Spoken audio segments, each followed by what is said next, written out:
Subscribe करिए हमारे channel target UP TET CTET को और बेल आइकन को दबाइए।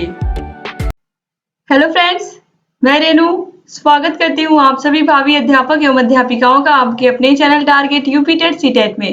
दोस्तों, आप लोगों का जो सेकेंड पेपर है प्रारंभिक शिक्षा के नवीन प्रयास, आज इसमें एक नया चैप्टर आप लोग को पढ़ने को मिलेगा। वो है प्राथमिक शिक्षा के लिए संचालित विभिन्न प्रकार के कार्यक्रम एवं परियोजनाएं। यानी कि प्राथमिक शिक्षा में आपके केंद्र सरकार के द्वारा या राज्य सरकार के द्वारा कौन कौन सी योजनाएं बनाई गई हैं जो अभी भी कार्यान्वित हो रही हैं, जो अभी भी उपयोग में है, और इनका शिक्षा पर क्या प्रभाव पड़ा है। इन सभी जितनी भी परियोजनाएं चली हैं या जो भी कार्यक्रम चले हैं, इनका उद्देश्य पूरा हुआ है कि नहीं, और ये कितनी कारगर साबित हुई हैं प्राथमिक शिक्षा में, इन्हीं सब योजनाओं के बारे में आपको देखना है। इसके अंतर्गत आपको ऑपरेशन ब्लैक बोर्ड जो है ये सबसे ज्यादा इम्पोर्टेंट योजना है। इसके बाद भी बहुत सारी योजनाएं आपको पढ़ने को मिलेंगी।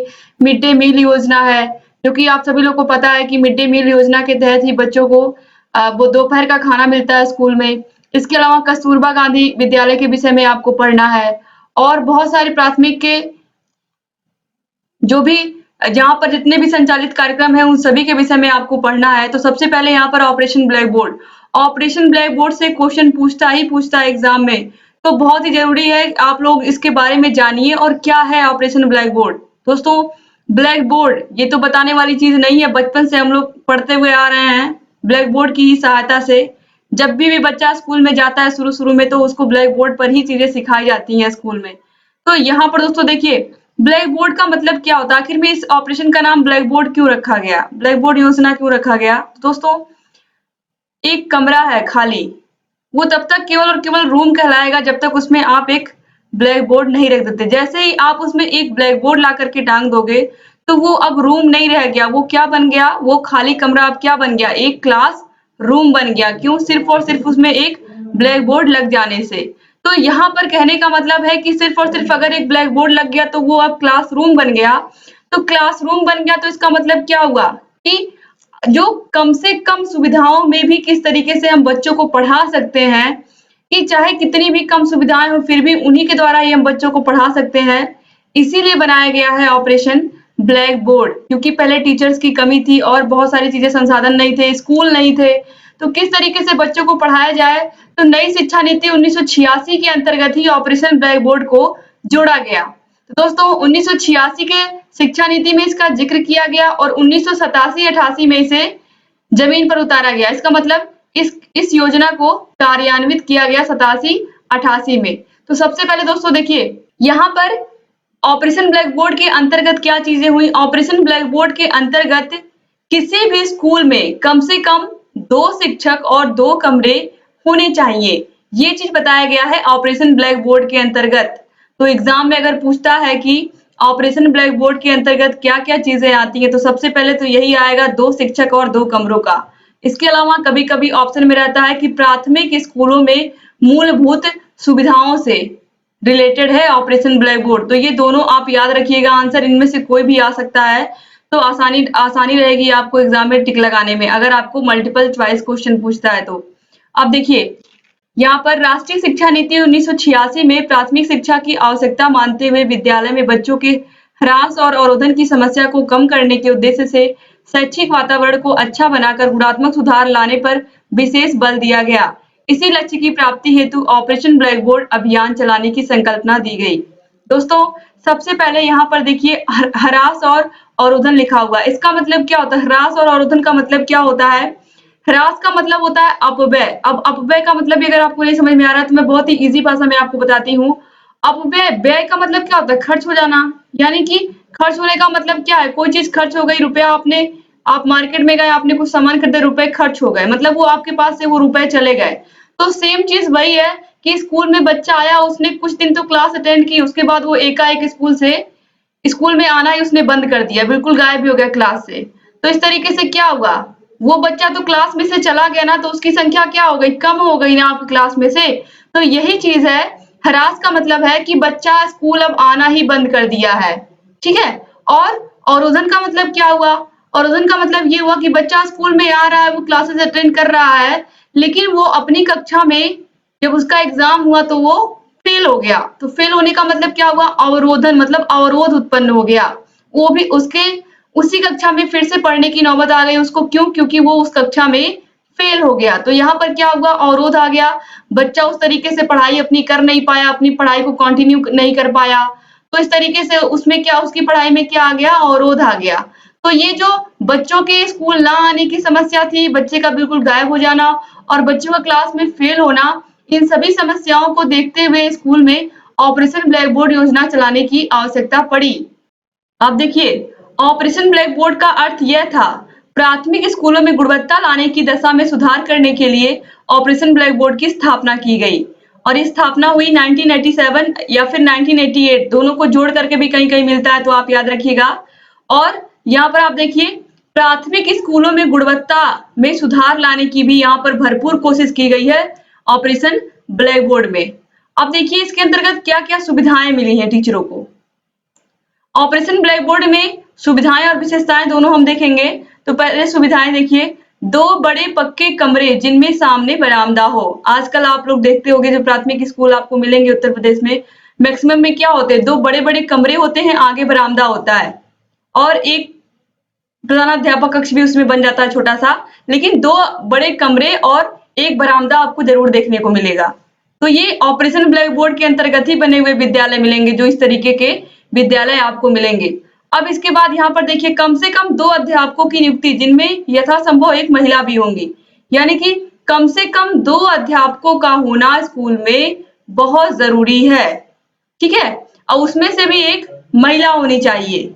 तो यहाँ पर एग्जाम में मेनली यही पूछता है कि कम से कम 2 अध्यापक होने चाहिए। तो यहाँ पर आपने देखा 2 बड़े कमरे और 2 अध्यापकों का होना स्कूल में नितांत आवश्यक है। अगर गुणवत्तापूर्ण शिक्षा देनी है, अपव्यय और अवरोधन को कम करना है, तो 2 बड़े कमरे और 2 अध्यापकों का होना स्कूल में आवश्यक है। इसके बाद खिलौने, श्यामपट्ट, नक्शे, पुस्तकालय के लिए पुस्तकें तथा शिक्षण अधिगम सामग्री, इनका भी होना स्कूल में अत्यंत आवश्यक है।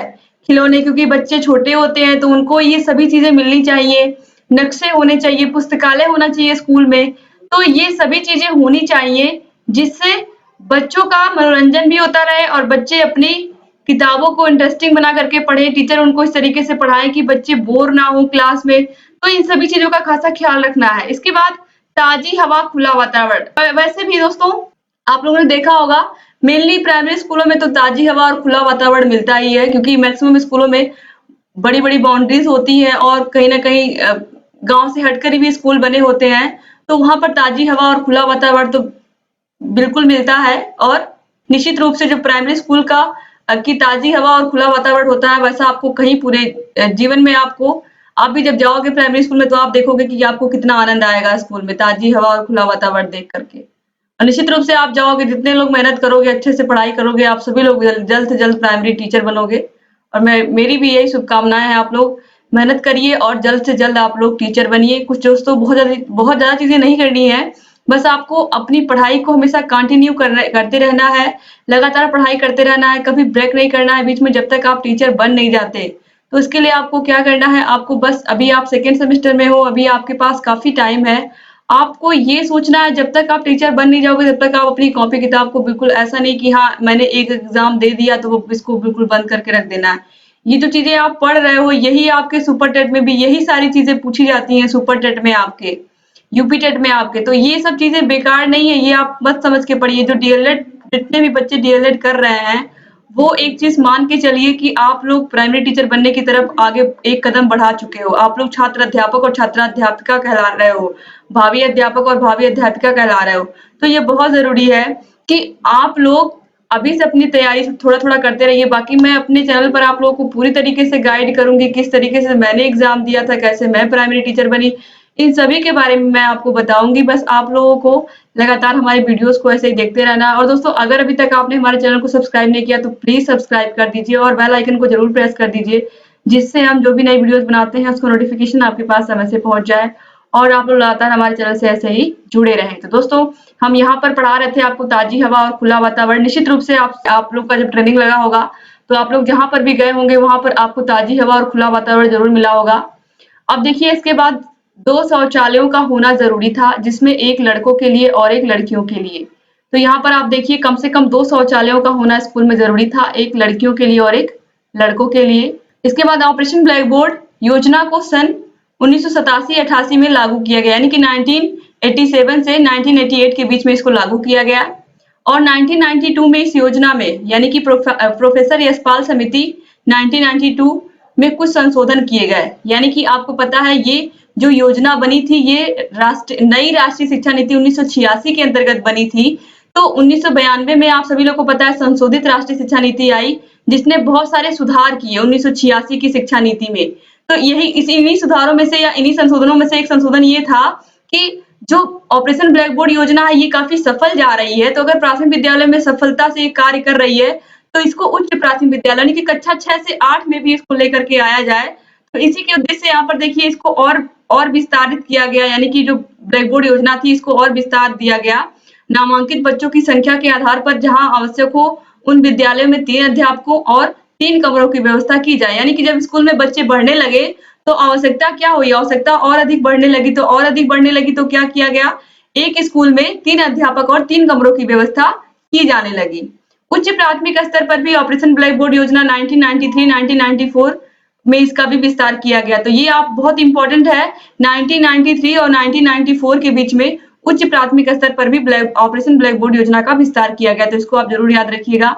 तो उम्मीद करती हूँ कि आपको ये पूरा ऑपरेशन ब्लैक बोर्ड योजना अच्छे से समझ में आई होगी। अगर अच्छे से समझ में आई दोस्तों तो प्लीज वीडियो को लाइक कर दीजिए और आपके जितने भी फ्रेंड्स हैं डीएलएड के उनको जरूर इस वीडियो को शेयर करिए, जिससे अधिक से अधिक हमारे डीएलएड के भाई बहन लगातार हमारे वीडियोस को देख सकें और हमसे जुड़ सकें और लगातार हमारे वीडियोस से ऐसे ही लाभान्वित होते रहें। दोस्तों मैं आपको बार-बार कहती हूँ आगे चल करके मैं आपको UP TET, C TET, super TET सबकी तैयारी करवाऊंगी। बस आपको हमारे वीडियोस को कंटिन्यू देखना है और जहां कहीं भी आपको कोई डाउट है, कोई समस्या, किसी भी चीज को लेकर के आप कमेंट बॉक्स में कमेंट कर सकते हैं और मैं आपके सभी क्वेश्चंस का आंसर दूंगी और आपको जहां कहीं भी समस्या है मैं आपकी सभी समस्याओं को दूर करूंगी। बशर्ते आपको क्या करना है, आपको लगातार हमारे चैनल से जुड़े रहना है और सभी वीडियोस को देखते रहना है। तो दोस्तों हम लोगों ने आपके सभी सब्जेक्ट के जितने भी वीडियोस हमने बनाए हैं उसका पूरा प्लेलिस्ट बना दिया है। प्लेलिस्ट की लिंक आपको इस वीडियो के नीचे डिस्क्रिप्शन बॉक्स में मिल जाएगी और अगर आपको इसका पीडीएफ चाहिए तो पीडीएफ के लिए आपको हमारे टेलीग्राम चैनल को ज्वाइन करना पड़ेगा। टेलीग्राम चैनल का लिंक आपको इस वीडियो के नीचे डिस्क्रिप्शन बॉक्स में मिल जाएगा,